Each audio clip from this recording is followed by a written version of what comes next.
Nous sommes à J-45 avant la Coupe du Monde. Nous y sommes. Nous sommes sur la quatrième preview. Et donc aujourd'hui, le pays, ça sera le Ghana. Alors le Ghana qui est actuellement 74e au classement FIFA, ce qui est quand même extrêmement bas, je trouve. Donc pour situer, c'est au niveau de la Géorgie, de la Finlande, de l'Islande. Donc là, ça va être des nations que nous, on va pouvoir un peu plus situer plus facilement en tout cas. Et donc c'est une nation qui récemment n'a pas participé à la CAN par exemple. Mais nous en parlerons plus tard puisque pour le moment nous allons parler des maillots. Alors le premier maillot, le maillot domicile, quel poulet, il est exceptionnel je trouve, avec ses motifs qui font un peu penser à une toile d'araignée, j'aime beaucoup, qui évolue autour de la Black Star, donc le surnom de l'équipe ghanéenne. Et donc pour ce maillot, je mettrais bien un solide 8,5 sur 10. Maintenant, le maillot extérieur, j'ai un peu plus de mal. Il est très beau, mais je sais pas, il me manque ce petit quelque chose qui me fait aimer un maillot. Donc, pour ça, donc avec les plutôt beaux motifs, la Black Star encore au milieu. Mais pour moi, c'est plus un 7,5 sur 10, même s'il est excellent, je trouve également. Puma a fait un énorme travail sur les maillots du Ghana. Maintenant, on va passer à l'aspect historique. Alors, le Ghana, c'est quand même une équipe qui a participé à 4 Coupes du Monde pour le moment. Et qui, en plus, c'est une histoire très récente avec la Coupe du Monde, puisque la première Coupe du Monde, c'était seulement en 2006. Et dès cette première Coupe du Monde, le Ghana a réussi à se qualifier. Alors, la poule, certes, il y avait l'Italie qui finira par gagner. Mais sinon, il y avait la Tchéquie et les États-Unis, ce qui a rendu les choses faisable et ce qui a permis donc de se qualifier avec 6 points en battant du coup les États-Unis et la Tchéquie, mais en s'inclinant contre l'Italie. Par contre, forcément, évidemment, par la suite en huitième, c'est tombé sur le Brésil de Kaká, Ronaldo, Cafu, Adriano, Zé Roberto. Donc évidemment, malheureusement, ils sont contraints de s'incliner 3-0. Un match clairement un score net et sans bavure, pas plus. Et donc c'est sur ça qu'ils arrivent à la Coupe du Monde 2010 avec quand même quelques certitudes, puisqu'ils avaient réussi à atteindre la phase éliminatoire sur l'édition précédente. Et donc à cette fois-ci, ils ont affronté en poule l'Allemagne, l'Australie et la Serbie. Encore une fois, une poule assez abordable. Et pourtant, ils ont eu Ils sont passés à peu de choses. À seulement 4 points, c'est à la différence de but que ça s'est passé. Et donc, ça a été plutôt compliqué. Et après, une fois en huitième de finale, ils se sont retrouvés face aux États-Unis, encore une fois. Et donc, grâce à un but Asamoah Gyan, pardon, en prolongation, ils ont réussi à s'imposer. Mais après, il y a le match que tout le monde connaît désormais maintenant. C'est ce match contre l'Uruguay. Alors, premièrement, ils ont marqué d'ailleurs sur le but de Muntari. Mais alors, il faut rétablir la vérité, le but de Muntari était d'ailleurs hors jeu, il aurait dû être refusé. Il y a eu une égalisation de Diego Forlán et après, il s'est passé ce qu'il s'est passé. Non, pardon. C'est sur la main de Suarez. Donc évidemment, ce fameux arrêt de la main en dernière seconde de Suarez qui leur a valu une explosion d'ailleurs. Et ce qui fait que derrière, et le pénalty raté derrière, ce qui fait que derrière, le Ghana s'incline au pénalty, mais comme je voulais dire, il faut rétablir la vérité. En réalité, sur le tir avant la main de Suarez, il y avait hors-jeu, hein, mais ça n'empêche pas le fait que le geste soit dégueulasse. Mais après 2010, en 2014, ça fut un peu plus compliqué.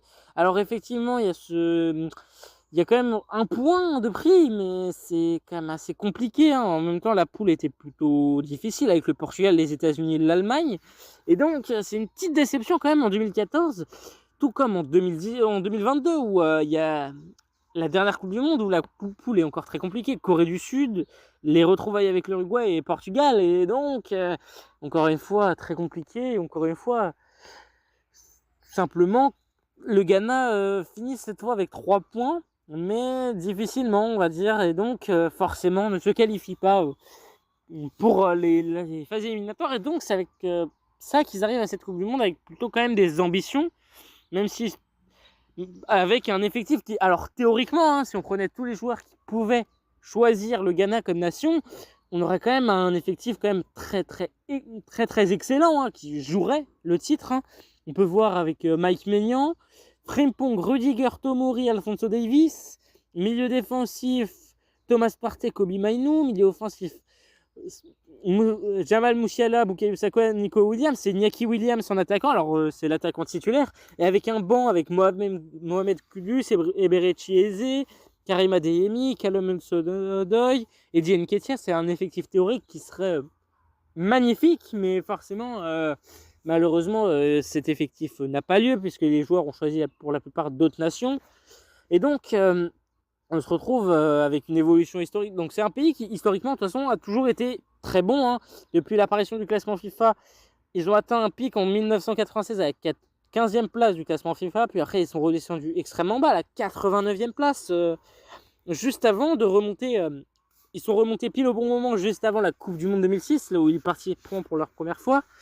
Et depuis, jusqu'en 2016, ils sont restés plutôt stables au niveau de cette zone-là, entre du top 40 mondial, et à un moment ils ont commencé à descendre, et depuis c'est une chute libre, hein, on peut le dire.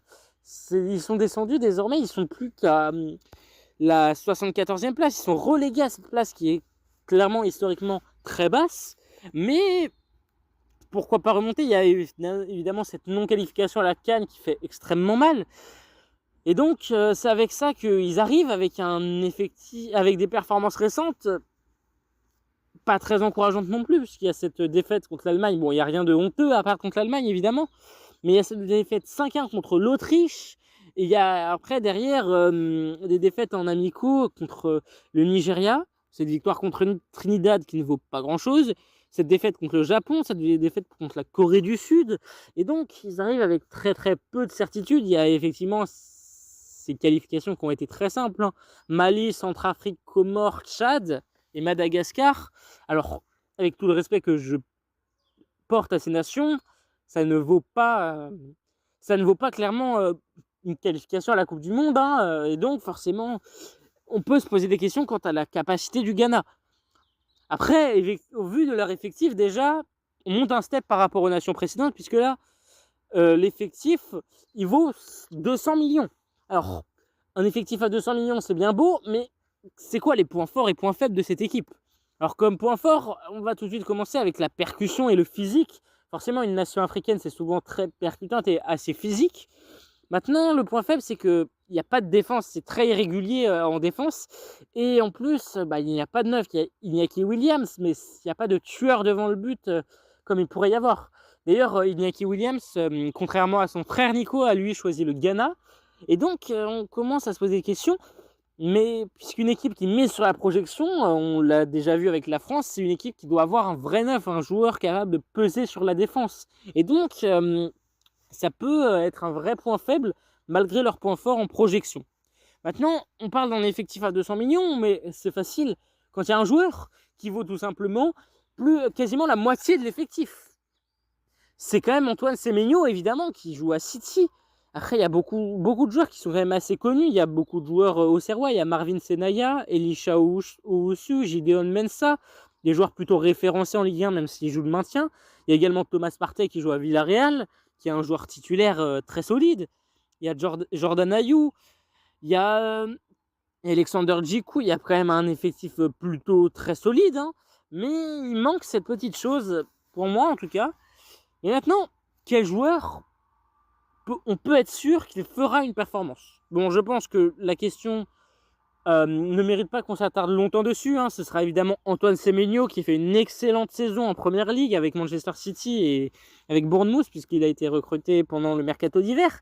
Et donc, d'ailleurs, c'est l'un des principaux ajouts qui a fait changer City à ce moment de la saison. Et donc, Antoine Semenyo, pour moi, ce sera clairement la constante. Maintenant, il faut quand même un autre joueur, un jeune capable de se révéler pendant ce tournoi. Et pour ça, je pense que mon choix en tout cas, s'est porté sur Kojo Pepra-Opong, qui joue donc à Nice, donc un joueur plutôt connu en Ligue 1, qui a joué donc 25 matchs cette saison, qui est quand même titulaire à Nice, qui fait partie de ce qui a permis à Nice d'asseoir sa défense à partir de après la pause de Noël, évidemment, puisque avant c'était quand même très compliqué, et depuis c'est quand même très très solide. Et donc pour moi, c'est un jeune joueur de 21 ans qui risque de se révéler pendant cette Coupe du Monde pour le Ghana. Donc maintenant, qu'est-ce que ça va faire le Ghana? c'est quoi ma prédiction en tout cas? Alors la prédiction des bookmakers, c'est que le Ghana finirait 3e de poule. Puisque en tout cas, il finit à 50% de chance de se qualifier, et principalement en tant que meilleur 3e. Puisque en même temps, dans cette poule, il y a l'Angleterre et la Croatie, ce qui tout de suite va réduire les chances. Et il y a le Panama qu'il ne faut surtout pas sous-coter, hein, le Panama qui reste quand même une nation très solide. Mais donc pour moi, le Ghana, ça va être compliqué de se qualifier, évidemment, puisque l'Angleterre et la Croatie, même si la Croatie n'est plus que c'était, ça reste une nation très solide, une nation du top 10 européen, qui va être difficile à déloger, tout comme l'Angleterre. Et donc, je me pose beaucoup de questions hein, quant à cette équipe ghanéenne. Et donc, moi, je les imagine ne pas se qualifier. Et donc, je parierais sur une non-qualification du Ghana et potentiellement plus du Panama, d'ailleurs, dans cette poule. Et donc, voilà, potentiellement une surprise, mais je m'attends à peu de choses. En tout cas, merci beaucoup d'avoir regardé cette vidéo. La prochaine fois, nous parlerons du Cap-Vert. Sur ce, ciao!